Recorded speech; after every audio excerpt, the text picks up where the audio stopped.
Next మనం discuss చేసుకోబోయే topic మానవుడి ఆవిర్భావం, పరిణామం, origin and evolution of man. మానవుడి ఆవిర్భావం ఎలా జరిగింది, దాని పరిణామం ఎలా జరిగింది అనేది ఇవాళ మనం డిస్కస్ చేసుకుందాం. మానవుడి ఆవిర్భావం, పరిణామం అనేది ఒక సంక్లిష్ట ప్రక్రియ, ఒక నిర్దిష్ట రేఖీయ విధానంలో జరగలేదని చెప్పుకోవచ్చు. అయితే మానవుడి దగ్గర సంబంధం కలిగిన ప్రజాతి హోమో, తక్కువ దగ్గర సంబంధం కలిగిన హోమోనిడ్లు, దూర సంబంధం కలిగిన హోమోనాయిడ్లు, ప్రైవేట్ జంతువుల పరిణామం గమనిస్తే మానవుడి ఆవిర్భావానికి గల కారణాలు, దానికి సంబంధించిన విషయ పరిజ్ఞానం మనకి అవగతం అవుతుంది. 15 సంవత్సరాల క్రితం దేహంపై రోమాలు ఉండి గొరిల్లా, చింపాంజీలాగా నడిచే డ్రయోపిథికన్, రామపిథికన్ లాంటి హోమనాయిడ్లు జీవించి ఉండేవి. డ్రయోపిథికస్ అంటే ఏంటి? తోకలేని కోతి. రామపిథికస్ అనేది మనిషిని పోలి ఉండేవి. ఇవి రెండు ఇథియోపియా, టాంజానియాలో కనుగొనబడిన కొన్ని మానవుడిని పోలిన అస్థుల శిలాజాలు అందించిన సమాచారాన్ని బట్టి వాటిలో మానవుడి పోలికలు ఉన్నాయని, సుమారుగా 3 నుండి 4 సంవత్సరాల క్రితమే మానవుడిని పోలిన ప్రైమేట్స్ అనేక కోతులు తూర్పు ఆఫ్రికాలో ప్రాంతాల్లో సంచరించేవని నమ్ముతారు. అవి సుమారు 4 అంగుళాల ఎత్తు, నిటారుగా నడిచేవని తెలుస్తుంది.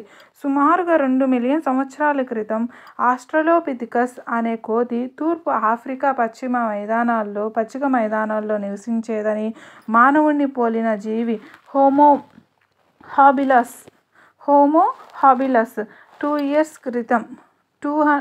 2 మిలియన్ ఇయర్స్ క్రితం లభించిన ఆధారాన్ని బట్టి అవి పదునైన రాతి పనిముట్లతో వేటాడేవని తెలుస్తుంది.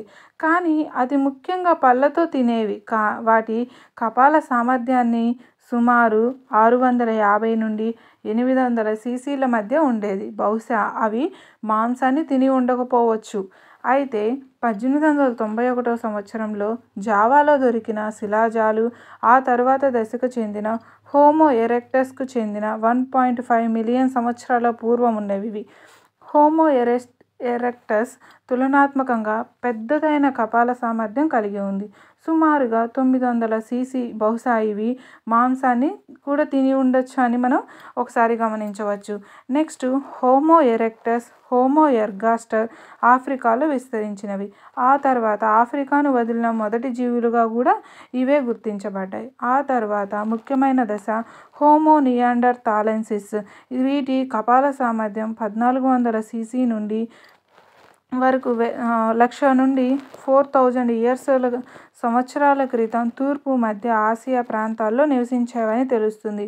ఇవి తమ శరీరాన్ని రక్షించుకోవడానికి ఇతర జంతువుల చర్మాన్ని వినియోగించుకొని మరణించిన వాటిని పూడ్చిపెట్టేవి. ఆ తర్వాత మంచు యుగంలో 75,000 నుండి 10,000 ఇయర్స్ క్రితం ఆధునిక మానవుడైన హోమోసెపియన్స్ ఆఫ్రికాలో ఆవిర్భవించి ఖండాంతరాలు వ్యాపించి మొదటి ఆసియాకు, ఆ తర్వాత ఐరోపాకు నిర్దిష్టమైన తెగలుగా అభివృద్ధి చెందాడు. ఐరోపా ప్రాంతానికి చెందిన తొలి ఆధునిక మానవుడిని క్రోమాగ్నస్ మానవుడిగా పిలుస్తారు. 18,000 సంవత్సరాల క్రితం కనుగొనబడిన గుహాల్లోని చిత్రలేఖనాలు ఈ మానవుడి ద్వారా వేరు చేయబడినవి. వ్యవసాయం సుమారు 10,000 ఇయర్స్ క్రితం ప్రారంభించిన తర్వాత మానవుని ఆవాసాలు మొదలయ్యాయని చెప్పుకోవచ్చు.